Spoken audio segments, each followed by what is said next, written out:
Percentage yield calculations. This is what we're going to do. I'm going to go through 2-3 questions and stay with me. Here is the first question. When magnesium reacts with oxygen, magnesium oxide forms. Here is the equation. It is balanced equation again. Student burns 6 grams of magnesium in excess oxygen and produces 8.50 gram of magnesium oxide. What is the theoretical yield of the MgO? What is the percentage yield? All right, first thing we have to do, we have to change the gram to mole, and let's change that. So here it is, molar mass of the magnesium is 24.3, and let's write it up, and this is gram 24.3 and 1 mole of magnesium, and the answer will be 0.247 mole. Then we need to find moles of MgO based on the Mg mole. Okay, and you notice that it is 1-to-1 ratio. So let me write it up. We have 2 Mg and 2 MgO. So 2 Mg to 2 MgO, which is 1-to-1 ratio. Okay, now that we have this, that means we know that the number of moles of MgO is the same, 0.274 mole. Now that we get this, let's find the theoretical yield. And remember, what we have is number of moles. So we have 0.247 mole of MgO times 1 mole, and the molar mass of MgO is 40.3 gram. And you need to figure that out using periodic table, and this gram per mole, of course, and then the answer will be 9.96 gram. That is the theoretical yield of MgO. And now that we have this, we can find the percentage yield, that is part B, and the percentage yield is, remember the formula for that, the actual yield divided by theoretical yield times 100. The actual yield was 8.50 gram divided by 9.96 gram times by 100, and what we have is 85.3%, and that is the percentage yield. Okay, now 8.50 gram, where did I get it from?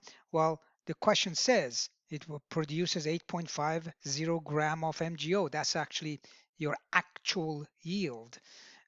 So that's what that is, but the theoretical yield was 9.96. Let's move on to the next question. Hydrochloric acid reacts with sodium carbonate. Here is the equation for it, and it is balanced. You mix 50 grams of hydrogen chloride with 80 grams of sodium carbonate. The reaction produces 18 grams of carbon dioxide. Identify the limiting reagents, then calculate the theoretical yield of CO2, determine the percentage yield. Okay, so the first thing we got to do, we got to change all the mass, the gram into moles. So we're going to go through each one. The hydrochloric acid and the sodium carbonate, we're going to change the gram to mole, and that would be straightforward. So let's do that. Here is the first step. We found the moles of the reactants, both of them. And then, of course, you have to use the molar mass of each one, HCl Na₂CO₃, the sodium carbonate, molar mass. You do the division, you do the dimensional analysis and the unit change, and that's what you will get. All right, next one, we have to find the limiting reagent. So step 2, we want to find the limiting reagents. Okay, so we're going to use the mole ratio. So let's use the mole ratio using the equation. And you notice that there are 2 hydrochloric acid, 2 HCl, which is right here, that 2 to 1 sodium carbonate. Okay, 2 to 1. That's the ratio. To use all Na₂CO₃ sodium carbonate, we need how much of HCl? Well, that's just simple. You just have to go find the number of the moles HCl that is needed or required. What is that? Well, we're going to use the mole ratio is 2 to 1. So that means whatever we get for Na₂CO₃, which is right here, which is 0.755, we have to multiply by 2. So 2 times 0.755 mole, that means we need 1.51 mole. But here's the thing. We don't have 1.57 mole, but we only have 1.37 mole of HCl based on the number of grams that we got. So we know now the HCl must be the limiting reagent. So therefore, HCl is the limiting reagent. So now we're going to look at the step 3, which is theoretical yield, and we're going to use the mole ratio again. 2 hydrochloric acid, this time to 1 CO2, and I'm getting it right from the equation, 2 to 1, right? So again, 2 here and 1 there. You see that? So that's 2 to 1, and that's where I got there.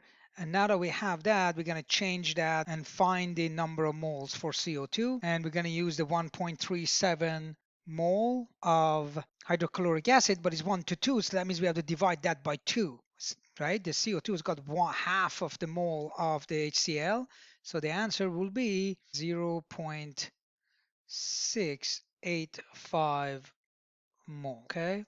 And now we got that, we want to find the mass because that's what the question says, okay?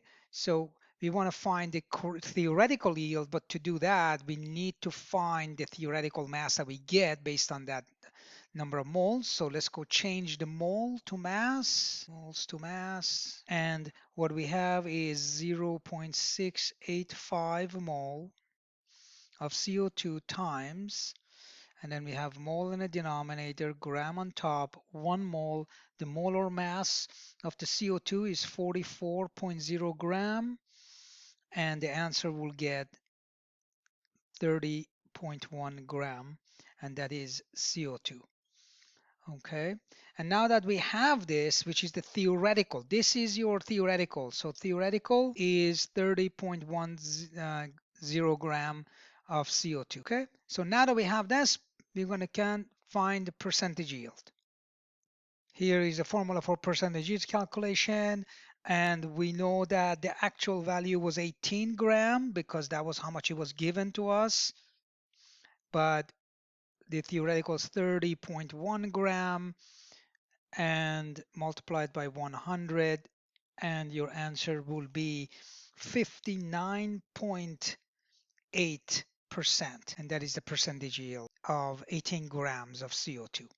Don't forget to take the quiz in the description below or a pinned comment, and check out the next video in the series. Until next time.